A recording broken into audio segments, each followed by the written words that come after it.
Company തുടങ്ങുന്നത് 2016 ആശ ബിനീഷ് എന്ന് പറഞ്ഞ മാനേജിംഗ് ഡയറക്ടറുടെ പേര്. അപ്പം ആശ പണ്ടോട്ടെ കൊച്ചിലെ തൊട്ട് ട്യൂഷൻ എടുക്കാനോ ക്ലാസ്സുകൾ എടുക്കാനോ വെള്ളം പിടിക്കുക ഒരാളായിരുന്നു. ലൈക്ക് ട്യൂഷൻ സെൻറ്റർ പോലെ ഉള്ള ഒരു ക്ലാസ്സുകളാണ് പ്രൊവൈഡ് ചെയ്തത്, PSCക്ക് വേണ്ടിയുള്ള ചെറിയ രീതിയിൽ. അപ്പോൾ പുള്ളിക്കാരിക്ക് ഒരു ഐഡിയ തോന്നി, എന്തുകൊണ്ട് ഇത് ഓൺലൈനിലേക്ക് കൊടുത്തുവിടാം. അന്നിപ്പോൾ ഈ ഉള്ളതുപോലെ തന്നെ യൂട്യൂബ് അത്ര വലിയ ഫെമിലിയർ ഒന്നുമല്ല. ഈ ക്ലാസ്സുകൾ PSC കോച്ചിങ് ഒക്കെ കിട്ടണമെങ്കിൽ തന്നെ ഒന്നെങ്കിൽ നോർത്ത് ഇന്ത്യൻസിൻ്റെ ക്ലാസ്സുകളെ പ്രൊവൈഡ് ചെയ്യുന്നുള്ളായിരുന്നു. അപ്പോൾ ആശ എന്ത് ചെയ്തു, മലയാളത്തിൽ കണ്ടന്റ് കൊടുത്തു തുടങ്ങി.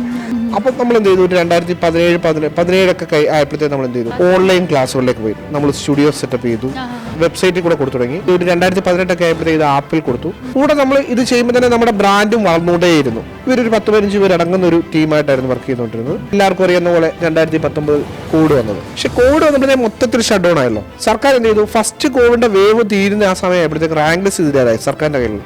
സർക്കാർ ഇതിന് എക്സാം നോട്ടിഫിക്കേഷൻ വിളിച്ചു.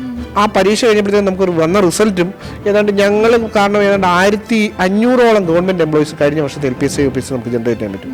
ഇപ്പം ഞങ്ങൾ സ്റ്റാർട്ട് ചെയ്യുമ്പം ഒരു 10-14 പേരെ ഉള്ളായിരുന്നു. ഇപ്പം നമ്മളൊരു ദൈവാനുഗ്രഹത്തിൽ എല്ലാം കൊണ്ട് നമുക്കൊരു 100-160 വേറെ ഒരു സ്റ്റാഫ് എംപ്ലോയി ലെവലിലുള്ള കാക്കനാട് നിൽക്കുന്ന ഒരു ഓഫീസായിട്ട് മാറി നിൽക്കാൻ പറ്റും.